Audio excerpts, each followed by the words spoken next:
ისაია წინასწარმეტყველის 58 თავი. არ არის დიდი, მე უნდა წაგიკითხოთ და მინდა რომ თქვენ ყურადღებით მოისმინოთ და თუ გაგიჩნდებათ ამის შემდგომ კიდევ რა არის მარხვა, ალბათ მე ვეღარ გიპასუხებთ რა არის მარხვა. იმიტომ რომ საუკეთესო პასუხი ამაზე გაცემული აქვს ისაიას.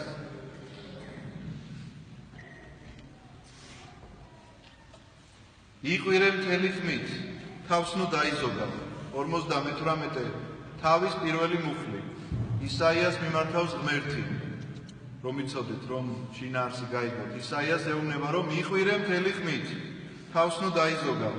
გამოუცხადე ჩემს ხალხს მისი დანაშაული და იაკობის სახლს მისი ცოდვები.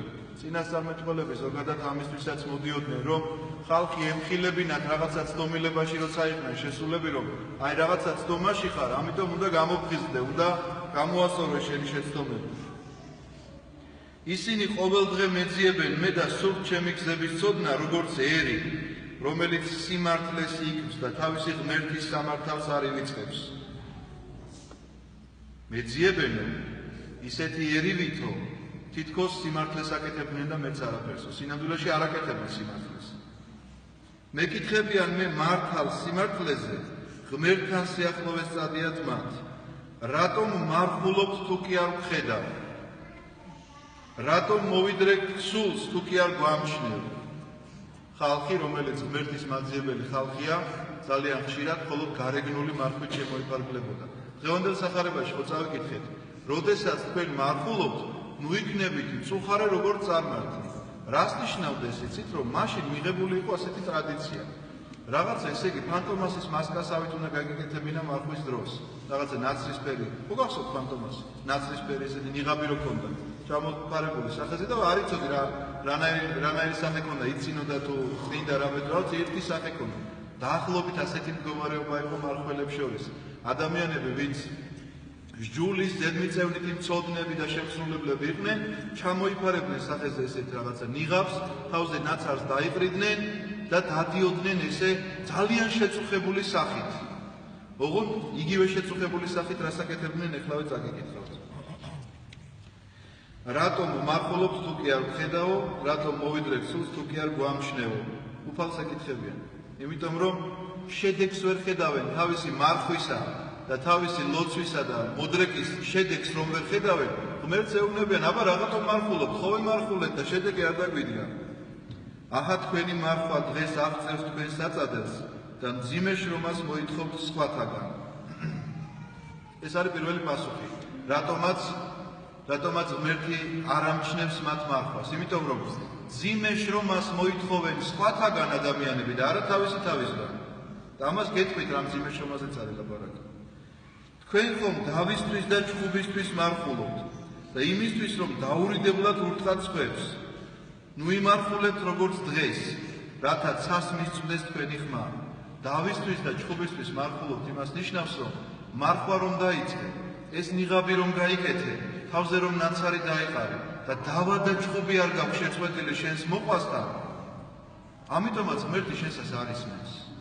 ამიტომაც ღმერთს ეს მარხვად არ მეაჩნია. ეს შენ მიგაჩნია ასე რომ მარხულობ. რადგანაც ნიღაბი გაქვს აკეთებული, გონია რომ მარხულობ. სინამდვილეში ეს მარხვა არ არის. მარხვა სხვა რამეა. განა ასეთია ის მარხვა, რომელიც მე ამოვარჩიე, ამბობს უფალი. ისაიას პირით. დღე როცა ადამიანი სულს იტანჯავს, როცა თავს იდრექს ლერწამივით და ძაძასა და ნაცარს იფენს ქვეშ, ღმერთი კითხულობს, მე ამოვარჩიე ეს მარხვა. მე დაგიწესეთ ასეთი მარხვა? არა, ეს ადამიანების მოგონილია. ღმერთმა სხვანაირი მარხვა დააწესა და ეხლავე წაგიკითხავთ როგორი. ამას უწოდებთ მარხვასა და უფლის საწადელ დღეს. კითხულობს, რიტორიკულ კითხვას სვამს, უფალი ისაიას პირით. აი მარხვა, რომელიც მე ამოვარჩიე. გახსენი ხუნდები უსამართლობის, შეხსენი აპეურები უღელს, ჩაგრულნი გაათავისუფლე, ყველა უღელი დალეწე, გაუნაწილე შენი ლუკმა მშიერს და ღარიბნი და მწირი შემოიყვანე სახლში, შიშველს რომ ნახავ შემოსე და შენ სისხლსა და ხორცს ნუ დაემალები. თავიდან ხორცს წავიკითხე. ამაზე უკეთესი მარხვა შეიძლება არსებობდეს? ის რომ ხორცს არ შეჭამ? ვის რა შეჭირდება შენი ხორცის არჭამა ან ჭამა? ვის რა შეჭირდება შენი მოყოლებული დილიდან ფსალმუნთა გალობა? თუ კი ის არ შეგიძლია რომ დავა შეწყვიტო შენ შესაძლებლობელთან. თუ კი არ შეგიძლია ცოლი ქმარ შეურიგდე და ქმარი ცოლს, რძალი მულს და დედამთილს კიდე და ასე შემდგომ სიძეს იდედს. თუ კი ეს არ შეგიძლია გააკეთო, არავის არ სჭირდება შენი მარხვა. მით უმეტეს უფალს, იმიტომ რომ უფალს არ დაუწესებია შენთვის რომ ეხლა ხორცს რომ არ შეჭამ შენ მარხვაზე ხარ. ეხლა რომ ნაცარს დაიღრე თავზე ეს არის შენი მარხვა. მსგავსი არაფერი არ უთქვამს, არასდროს. აი რასაც ამბობს, კიდევ ერთხელ უნდა წავიკითხო. გაახსენი ხუნდები უსამართლობის, რას ნიშნავს? უსამართლო თუ კი ვინმეს ექცეოდი, აღარ უნდა მოექცე უსამართლოდ. შეხსენი აპეურები უღელს. ეს იმას ნიშნავს, რომ უღელში ხო იცით ხარებია შემული აპეურები ქვია, ხელთან რომ თოკი აქვს შეხსნილი. ვინმე თუ კი ყავს აი ესე თოკით და რომ აღჭობ ნელ-ნელა, ეს შენი მოსამსახურე იყოს, შეიძლება თუ რა მნიშვნელობა აქვს ვიღაცა ახლობელი ადამიანი, რომელიც შენი ხელიდან იჭაგრება. გახსნა უნდა ეს აპეურები. ჩაგრულნი გაათავისუფლე და ყველა უღელი დალეწე. გაუნაწილე შენი ლუკმა მშიერს და ღარიბნი და მწირი შემოიყვანე შენ სახლში. შიშველს რომ ნახავ შემოსე და შენ სისხლსა და ხორცს ნუ დაემალები. მაშინ ცისკარებით აკიაფდება შენი ნათელი. აი შედეგი როგორი იქნება მარხვას, ასეთ მარხვას. და შენი კურნება სწრაფად აღმოცენდება, წინ წაგიძღვება შენი სიმართლე და უფლის დიდება გარემოგიცავს. მაშინ მოუხმობ და უფალი გიპასუხებს. გიპასუხებს, აი ამ დროს გიპასუხებს უფალი, როცა გვაინტერესებს, რომ იცით ლოცულობ და აი არ მიპასუხობს უფალი, არ პასუხობს რაღაცა არ კეთდება ისე როგორც ლოცულობ. აი ამ დროს გიპასუხებს უფალი. შეღაღადებ და ის გეტყვის, აქავა, როცა მოიცილებ უღელს, თითის მიშვერას და ძვირის თქმას. ეს ხო ყველაზე ისე გვახასიათებს შენ, თითის გაშვერა და ძვირის თქმა. და მისცე მშიერ შენ სულს და წამებულ სულს გააწყო. მაშინ გაბწყინდება სიბნელეში შენი ნათელი და შენი წვდიადი შუადღესავით იქნება. წინ წაგიძღვება უფალი მუდამ და დააკმაყოფილებს შენ სულს გვალვებში. გვალვებში ნიშნავს რომ მშიერია სული, გვალვაში ხომ მოსავალი არ მოდის. სულის შიმშილზეა ლაპარაკი, რომ დაკმაყოფილდება სული. შენ ძლებს გაამაგრებს და იქნები როგორც მორწყული ბაღი და როგორც წყარო, რომლის წყლებიც არასდროს დაშრება. საუკუნო ნანგრევებზე კვლავ ააშენებ ქალაქებს, შენ აღადგენ მრავალთაობათა საფუძვლებს და დაგერგმევა ნანგრევთა აღდგენელი, ხალხთა გზების განმაახლებელი. თუ დააკავებ შაბათს შენს ფეხს და სურვილის შესრულებისაგან. რას ნიშნავს იცით თუ დააკავებ შაბათს შენ ფეხს სურვილის შესრულებისაგან? ისინი ამბობდნენ რომ ამით იზომებოდა ერთგვარი ბარომეტრები ჰქონდა. შაბათის მცნებას თუ იცავდნენ, ესე იგი უკვე მართალი იყო. თუ კი შაბათს არაფერს არ აკეთებდა, ამაზე მართალი იუდეველი არ არსებობდა. ამიტომაც ეუბნება ესეთ რამეს რომ თუ დააკავებ შაბათს შენს ფეხს სურვილის შესრულებისაგან, რა იყო ეს სურვილის შესრულება? არაფრის კეთების სურვილი იყო. არაფრის კეთება უნდოდა შაბათს და ისრულებდნენ ამ თავის სურვილს. ჟულს კი არა, თავის სურვილს ისრულებდნენ. ჩემს წმინდა დღეს და უწოდებ შაბათს შვებას, უფლის წმინდა დღეს, გამდიდებულს და განადიდებ მას, იმით რომ არ გააკეთებ შენ ჩვეულ საქმეებს, არ ეძიებ საწადელს და ფუჭ სიტყვაობას არ მოხვედე. ეს იცით რას ნიშნავდა, რომ შაბათს არაფერს არ აკეთებდნენ, იჯდნენ და ლაპარაკობდნენ მხოლოდ და მხოლოდ. მაშინ გაიხარებ უფალში, მიაგიყვან დედამიწის სიმაღლეებზე, გამოგვება იაკობის მამა შენის წილხვედრით, რადგან უფლის ბრძანებმა, ბაგეებმა ბრძანა ეს. ეს გახლავთ ისაია წინასწარ მეტყველის 58 თავი. თუ ვინმე შეკითხვა გააქვთ, როგორ უნდა იმარხულოთ, პასუხი გაცემულია. ეხლა რაც შეეხება ჩვენს მარხვის აი ამ მნიშვნელობას და მდგომარეობას. ეს გახლავთ ერთადერთი მარხვა, რომელიც განსაკუთრებულია თითოეული ადამიანისთვის და რატომ არის განსაკუთრებული? იმიტომ რომ შენ გეძლევა შანსი რომ შეცვალო შენი ცხოვრება. შენ გეძლევა შანსი რომ დაიბადო ახლიდან. დაიბადო ახლიდან როგორ? იყავით ბრძენი ვითარცა გველნი, როცა წერია, როგორ შეიძლება იყო ბრძენი როგორც გველი? გველი დიდხანს არ იჩერებს ერთ და იგივე ტყავს, რაღაცა გარკვეული პერიოდის განმავლობაში იცვლის.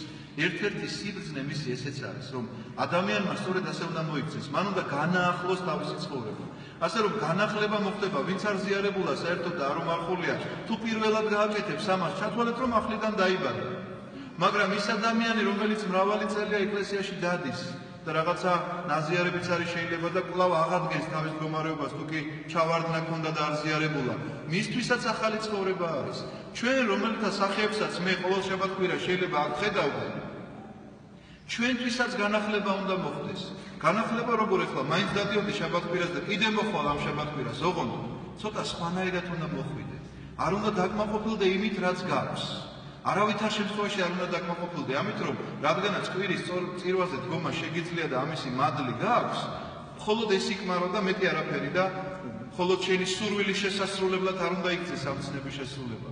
ეს უნდა იყოს არა ზედმეტი და ფუჭ სიტყვაობისთვის, როგორც ისაიასთან ეწერა, არამედ უნდა იყოს აბსოლუტური შეერთება, ლაპარაკი ღმერთთან, ხშირად უნდა ილაპარაკოთ ღმერთთან, ამისთვისაც არსებობს ეს მარხვა. მარხვა იმისთვის კი არ არის, რომ ვიღაცა იმას გაგვიკონტროლებს გასტრონომიულად ჩვენ რას ვჭამდით და რას აღავჭამ. რა მნიშვნელობა აქვს, ხორცი შეიძლება ავჭამო, მაგრამ იმდენი ლობიო შევჭამო, რომ იმან მომკლას ნაყროვანება. რა მნიშვნელობა აქვს ამას, რითი ჩავარდები ნაყროვანებაში? სიამეს ეძიებთო პირდაპირ წერია, აი ეს არის თქვენი მარხვა. როდესაც ადამიანი სიამეს ეძიებს, ის აღარ მარხულობს და ამ სიამეს სხვადასხვა რაიმეში პოულობს. მერე რა რომ შეეზღუდა რაღაცა საკვები, ადგება და რაღაცას გამოძებნის იქ რაღაც სამარხო გოჭებიც არსებობს ვერ მგონი უკვე რა და იმას შეჭამს. ასე რომ სიამის მოკლება არის სწორედ მარხვა და რატომ, რაში გჭირდება ეს ყველაფერი? მხოლოდ ერთადერთი მიზანი აქვს ამის, მეტი არავითარი.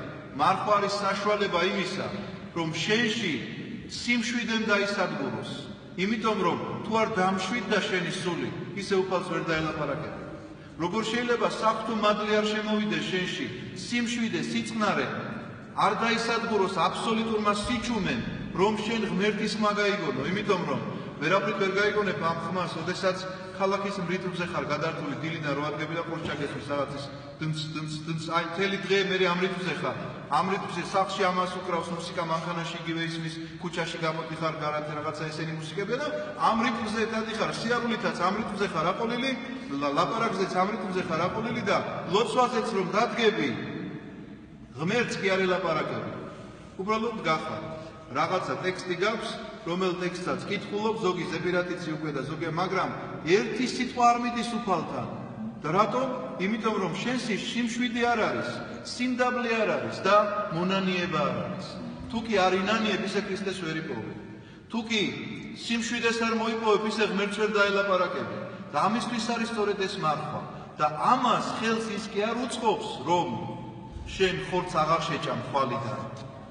ამას ხელს უწყობს შენი შინაგანი ცვლილება და არა გარეგნული.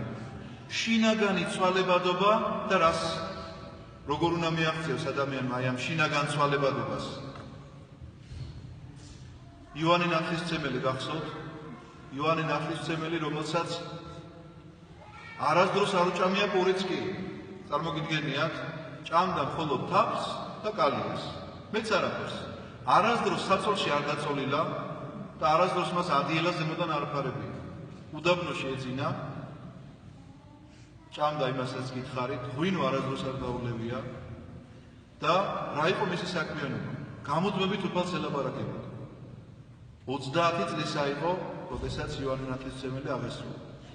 აბა წარმოიდგინეთ ახლა 30 წელი კი არა, 30 წუთი თუ ვინმე გაძლევს ამას. მე ვერაფერად, იმიტომ რომ 30 წუთი განაისო 30 წუთის განმავლობაში არაფერი არ ჭამდა. ამას როგორ არა, ამას შეძლება.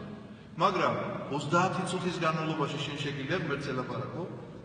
აი ნახეთ, დააკვირდით, რომ დაიწყებ ლოცვას და სიჩუმეა თქვენში, თუ გნებავთ საათი დაინიშნეთ, როგორც კი აგერევათ ყველაფერი და გადახვალთ იმ ფიქრებზე, რომ კარაქიანი მური არ დააკლდეს, შვილს თუ ისე რა ქვია, გასაღები არ დარჩეს სახლის, ამ ფიქრებზე რომ გადახვალთ, დრო რამდენი იქნება გასული თქვენი ნამდვილი ლოცვის. ეს ძალიან რთულია, ეს ადვილი არ არის. ეს წმინდანების ხვედრია. ეს იოანე ნათლისმცემელი იყო ასეთი, მაგრამ რადგანაც იყო თურმე შესაძლებელი ამ მდგომარეობის მიღწევა. მაგრამ ამ მდგომარეობის მიღწევას სჭირდება მონდომება, მეტი არაფერი. ჩვენი მონდომებაზეა ყველაფერი დამოკიდებული. ღვთის წყალობა სხვანაირად არ მოვა, შენ თუ არ მოინდომე. შენ თუ არ ითხოვე, ისე არ მოგეცემა. იმიტომ რომ ღმერთი რომ ხედავს ამას, სწორედ აი ფიზიკური ვარჯიშივით არის. თუ ავარჯიშებ ყოველდღე კუნძ, ეს კუნთი მაგრდება და მე ადამიანი ძლიერია ფიზიკურად. თუ არ ავარჯიშებ ამ კუნძს, არაფერი რა, შეიძლება ისიც ვერ აწიო ხელში, ბუმბულიც. ესევეა სწორედ სულიერი ძალები, გამოძმებული ვარჯიში სჭირდებოდა. ამისთვის არის სწორედ ეს განსაკუთრებული მარხვა, რომელიც ჩვენ განსაკუთრებული დღესასწაულისთვის აღდგომისთვის გვამზადებს, მაგრამ სანამ იქნება აღდგომა, იქამდე არის ჯვარცმა და ჩვენ ქრისტესთან თანა ჯვარს ვეცმით. აი ესე უნდა განვლოთ ეს მარხვა.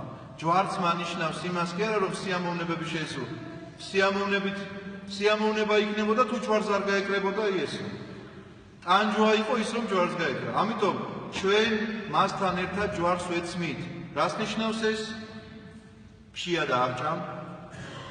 რაღაც სიამოვნებაზე გეძახიან, საღამოებზე თუ ასე შემდეგ და არ მიდიხარ. რაღაცა სითბო გინდა და არ თბები. ყველანაირად ზღუდავ შენს ხორცს იმისთვის, რომ სულისთვის მოიცალო. არანაირ ფუფუნებაზე შენს ხორცს არ აძლევს საშუალებას, რომ გაფუფუნდეს და კარგად იყოს, იმიტომ რომ სულისთვის მოიცალო და ყველანაირად იზრუნო, მხოლოდ სულიერი საქმეები მიიღო აი ამ მარხვაში. ასე რომ იფიქრეთ განოდაძმანო ამაზე, რომ როგორ უნდა ვიმარხულოთ ჩვენ, რა უნდა გავაკეთოთ ამისთვის. ერთია ის, რომ ვინც ეკლესიაში ხართ, უნდა ფიქრობდეთ ამაზე, რომ შეცვალეთ ერთი რაღაცა კვების მენიუ თქვენ ცხოვრებაში, ეს კარგია, მაგრამ არ არის საკმარისი. იცოდეთ, რომ შეურიგდეთ უნდა თქვენ სახლობლებს, შენდობა უნდა ითხოვოთ მათგან. უცნობ ადამიანებს კი არ უნდა შეითხოვოთ შენდობა, ეს რაღაც დღევანდელ დღეს არის და ყველას ვისაც შეგხვდებიან, ой, შეგვინდეთ დღეს შენდობისგან. არც იცნობს, არ უნახავს არასდროს ცხოვრებაში და სამასხრო კი არ არის კაცო ეს შენდობა. აბა იმას თხოვე ერთი თმებით რო ხავს მული ნათრევი. აბა იმას თხოვე შენდობა. იმიტომ რომ შეიძლება ახლა იმან გიტრიოს თმებით და უნდა მოიწმინო და ხმა არ უნდა გასცე. აბა როგორია? აბა იმას თხოვე ვიღაცა ცხვირში რო ჩაარტყი ერთი მაგრა. მიდი და თხოვე შენდობა. ეხლა ის დაგიბრუნებს და შენ არაფერი არ უნდა უხსნა. აი ეს არის შენდობა. აი ეს არის შენდობა და ეს არის პატიება. ამას ვინც გააკეთებს ჩათვალეთ რომ მარხულობს. ეხლა თუ ვინმე შემეკითხება მე, რა სჯობს? რომ ცოტა რძისნაწარი მივჭამო ამ მარხვაში და ვთქვათ ვიღაცას შეურიგდე, ან ორი მომდურავი ერთმანეთს შევარიგო, ნამდვილად ასე სჯობს, ვიდრე ის რომ პურზე და წყალზე იყოს და ისეთ ნერვებზე იყოს, რომ ცოფავდეს დილას საღამოს თავის ოჯახს. ყვირილი გამოდიოდეს და სიანჭყლე გამოდიოდეს მისი ოჯახიდან და ვერ ატანა არ კონდეს მისი არც ოჯახის წევრს და არც მეზობელს. არ მირჩევნია რძისნაწარმი კი არა, ხორცი ჭამოს საერთოდ ესეთმა ადამიანმა. მეც მირჩევნია და ღმერთს მით უმეტეს ურჩევნია, იმიტომ რომ ღმერთი თქვენ გონიათ ახლა იმას უყურებს, რომ ხორცი ჭამა ამან და არ ვაცხონებ და ამას არ უჭამია და ვაცხონებ. რა შუაშია ეს? აცხონებს იმას, ვინც შინაგანად განიწმინდება, ვინც შინაგან სიმშვიდეს მოიპოვებს იმისთვის, რომ მასთან დალაპარაკების საშუალება ჰქონდეს.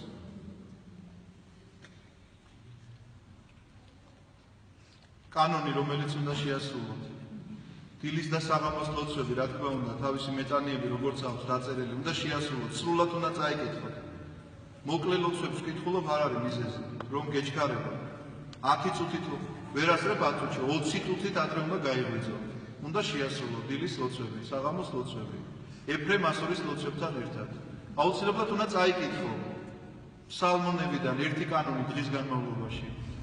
აუცილებლად უნდა წაიკითხო სახარება. იცით რაღაცა კიდევ მწვენი ამაზე, რომ სახარება წაიკითხო, ქრისტიანებს რომ ვეუბნები, რომ სახარება უნდა წაიკითხო. ცოტა სირცხვილია ეს საკითხი.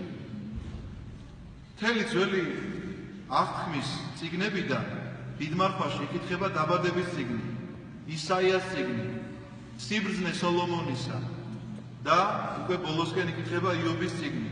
მაგრამ არ გეგონოთ თქვენ წმინდა წერილის კითხვა, დედოფალი მარგო არ არის ეს, რომ დილას დაიწყება და საღამოს ბოლოს შეიძლება გახვიდე ისე და გაინტერესოს, იმიტომ რომ იქ თავგადასავალებია, სასიყვარულო და ასე შემდგომ და ვიღაცა ხმალაობს და ვიღაცას უყვარს და ვიღაცა ეს. არა.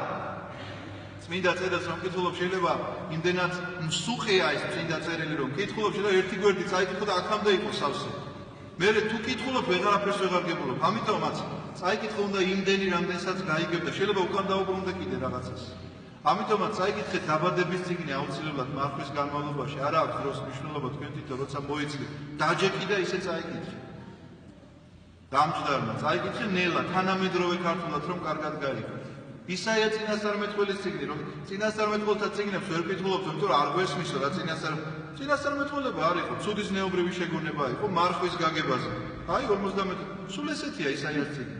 რაღაცა შეიძლება დეტალები იყოს ნამდვილად ვერ გაიგოთ, მაგრამ თქვენ კი არა. დიდი ღვთისმეტყველები ვარ, იმათაც არ ესმით წმინდა წერილი თავიდან ბოლომდე. მაგრამ სწორედ ამისთვის ვარჯიშობ და კითხულობ, რომ ღმერთმა გახსნას შენი გონები და უფრო მეტი მოგცეს ვიდრე დღეს იცი. უნდა კითხულობდეთ ამას და არა როგორც რაღაც მხატვრულ ნაწარმოებს, არამედ როგორც სიწმინდეს და თქვენ თვითონაც ხო ხვდებით ამას, რომ მართლა ძალიან მსუხეა, ამას ბევრს ერთად ვერ დაიჭერ, ისევე როგორც რაღაცა მსუხე საჭმელს ბევრს ვერ შეჭამ. სწორედ ესია წმინდა წერილი. უნდა იკითხოთ ეს ყველა შემთხვევაში, იმიტომ რომ ამასთან შეხებაში უნდა იყოს. ცოცხალი უნდა იყოს თქვენთვის ეს წიგნი და განსაკუთრებულად აი ამ მიმარხვაში უნდა მოახერხოთ ეს ყოველი. ნუ ვისაც უძლურება აქვს ახლა და მეტანიებს ვერ აკეთებს, რა თქმა უნდა, ლოცვები მაინც აიკითხოს, თუნდაც დამჯარმა, ნებისმიერი ლოცვა. ეფრემ ასურიც კი შეიძლება წაიკითხოს, მაგრამ ვერ აღასრულოს მეტანია. ვისაც ასაკი აქვს, ან პირიქით უასაკობა აქვს, შეიძლება არ იმარხულოს თლიანად და რაღაცისგან შეიკავოს, თქვა პირველი და ბოლო კვირა იმარხულოს ან მხოლოდ ოთხშაბათი და პარასკევი. გააჩნია ამას, იცით თქვენ ის რა პრობლემები გაქვთ და იმის მიხედვით, მაგრამ უმიზეზოდ ეს არ უნდა გააკეთოთ. უმიზეზოდ ამ ეკლესიის ერთობას არ უნდა მოაკლოთ. თუმცა კი ძალიან ბევრი ვთქვი იმაზე, რომ არა აქვს მნიშვნელობა ადამიანი რა სჭამს.